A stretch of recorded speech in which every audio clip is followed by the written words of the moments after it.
Assalamu alaikum and what's up guys, hope you all are doing good. So guys, if you haven't subscribed my channel, do subscribe it and please share it with all your friends and fellows so it might help them as well. So guys, आज के जो इस video है इसमें हम discuss करेंगे toxic epidermal नेक्रोलाइसिस या जिसको आप लाइल्स सिंड्रोम भी कह सकते हैं, ठीक है। सो हम देखने लगे हैं टॉक्सिक एपिडर्मल नेक्रोलाइसिस या जिसको आप लाइल्स सिंड्रोम भी ओके। सो मैं आपको बता रही थी कि हम इसको लायल सिंड्रोम भी कह सकते हैं। अब हमारे पास इसमें होता क्या है, बेसिकली टॉक्सिक एपिडर्मल नेक्रोलाइसिस में आपको नज़र आती हैं कुछ म्यूकोजल लेयर्स, ठीक है। आपको नज़र आएंगी कुछ म्यूकोजल लेयर्स, ठीक है। और ये बेसिकली इसमें जो म्यूकोजल लेयर्स हैं वहाँ पे आपको जो एपिडर्मिस है ना डिटैच्ड नज़र आएगी उस एरिया में, ठीक है। And mostly it is seen in greater than 30% of the body surface area, ठीक है। Greater than 30% of body surface area, ठीक है। सो मैंने आपको क्या बताया, इसमें आपको म्यूकोजल लेयर्स नजर आएंगे, इसके अलावा आपको स्किन की डिटैचमेंट नजर आएगी and this skin detachment is seen in greater than 30% of the body surface area, ठीक है। उसके अलावा आपको एक साइन देखने को मिलेगा that is called as Nikolsky's sign, ठीक है। निकोल्स्कीज साइन, ठीक है। अब ये जो निकोल्स्कीज साइन है ना, ये पॉजिटिव कब होगा, जब आप किसी भी नॉर्मल लुकिंग एपिडर्मिस पे हल्का सा फिंगर से एक स्लाइडिंग प्रेशर लगाएं, ठीक है। एंड उस प्रेशर के बाद आप देखें कि वहाँ पे एपिडर्मिस जो है वो डिसलॉज हो गई है, ठीक है।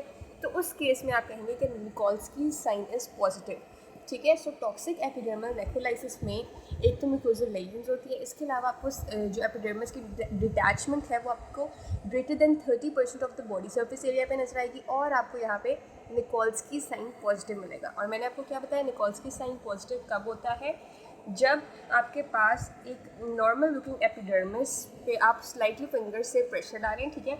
और फिर उस प्रेशर की वजह से अगर वहाँ पे एपिडर्मिस डिसलॉज हो जाए तो उस केस को हम कहेंगे कि यहाँ पे निकोल्स्की साइन इज पॉजिटिव, ठीक है।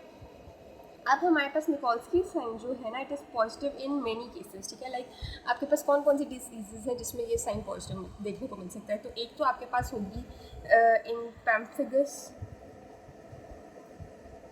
वल्गैरिस, ठीक है। पैम्फिगस वल्गैरिस में इट इज़ पॉजिटिव, ठीक है। इसके अलावा Nikolsky sign is positive in scarlet skin syndrome, ठीक है। और ये बेसिकली जो स्टेफाइलोकोकल स्कार्लेट स्किन सिंड्रोम में basically this sign is positive, ठीक है। इसके अलावा और ये साइन किस में पॉजिटिव हो सकता है, so it is also positive in this toxic epidermal नेक्रोलाइसिस, जिसको आप 10 भी कह सकते हैं, ठीक है। या इसको एक और जो मतलब इसी से ही एसोसिएटेड एक और डिजीज़ है जिसको आप स्टीवन जॉनसन सिंड्रोम कह सकते हैं, उसमें भी आपको जो है ये निकोल्स्की साइन पॉजिटिव देखने को मिल सकता है, ठीक है। सो ये मैंने आपको बता दिया कि निकोल्स्की साइन किन केसेस में पॉजिटिव हो सकता है। ये वैसे एमसीक्यूज में भी आ सकते हैं या एससीक्यू सेल्फ एक पार्ट के फॉर्म में भी आ सकते हैं, ठीक है। अब मैं आपको बताती हूँ कि किन इन्वेस्टिगेशंस को करा के हम रूल आउट कर सकते हैं कि patient is suffering from toxic epidermal नेक्रोलाइसिस, ठीक है। सो इन्वेस्टिगेशंस कौन सी आपने करवानी है, सबसे पहले तो आपने पेशेंट का करना है फिजिकल एग्जामिनेशन, ठीक है। फिजिकल जब एग्जामिनेशन आपने किया तो आपने क्या देखा कि greater than 30% of the skin जो है वो इन्वॉल्व है। मैंने आपको क्या बताया था यहाँ पे, greater than 30% of the body surface area पे आपको डिटैचमेंट ऑफ एपिडर्मिस नजर आएगी। तो इसका क्या मतलब है, फिजिकल एग्जामिनेशन जब आपने किया तो आपको नजर आया कि ग्रेटर देन 30% ऑफ स्किन जो है इट इज़ इन्वॉल्व, ठीक है। इसके अलावा आपको फिजिकल एग्जामिनेशन में इसके साथ साथ क्या मिला कि निकोल्स्की साइन इज पॉजिटिव, ठीक है। सो ये जो है वो कुछ फिजिकल एग्जामिनेशन की फाइंडिंग्स थी जिसके थ्रू आप इसका पता करवा सकते हैं कि the patient is suffering from toxic epidermal necrolysis. So एक तो इन्वेस्टिगेशन में आपने फिजिकल एग्जामिनेशन करवा लिया, दूसरा आप स्किन बायोप्सी से भी कंफर्म कर सकते हैं that the patient has toxic epidermal necrolysis. So second investigation can be skin biopsy, ठीक है। फिर हम देखते हैं कि किस तरह से आप पेशेंट को मैनेज करेंगे, ठीक है। अब मैनेजमेंट में आपके पास क्या है कि आपने पेशेंट को सबसे पहले तो उसका जो भी पॉजिटिव ड्रग है जो उसको ये टॉक्सिक एपिडर्मल नेक्रोलाइसिस करवा रही है या ये लाइल सिंड्रोम करवा रही है, उस पॉजिटिव ड्रग को आपने आइडेंटिफाई करवाना है एंड देन आपने उसको डिसकंटिन्यू करवाना है, ठीक है। सो आपने आइडेंटिफाई करवाना है पहले उसको एंड देन आपने वो जो ड्रग है, जो भी पॉजिटिव ड्रग है जो ये करवा रही है डिजीज़, उसको आपने डिसकंटिन्यू करवा देना है। फिर आपने क्या करना है कि आपने उस पेशेंट का जो फ्लूइड एंड इलेक्ट्रोलाइट बैलेंस है वो आपने मेंटेन करवा। So fluid and electrolyte balance maintain करवाने के बाद आपने जो है पेशेंट के जो ऑरल म्यूकोजल लेजेंस है, क्योंकि म्यूकोजल लेजेंस भी आपको यहाँ पे देखने को मिलते हैं। सो अगर पेशेंट के मुंह में म्यूकोजल लेजेंस है यानी ऑरल म्यूकोजल लेजेंस हैं, तो उस केस में आपने पेशेंट को कोई माउथ वॉशेस जो है वो सजेस्ट कर देनी है, ठीक है। सो आपने उसको माउथ वॉश यूज़ करने का कहना है, ठीक है। इसके अलावा आप टॉपिकल एनेस्थेटिक्स भी दे सकते हैं पेशेंट को, ताकि उसकी पेन जो है वो कम हो।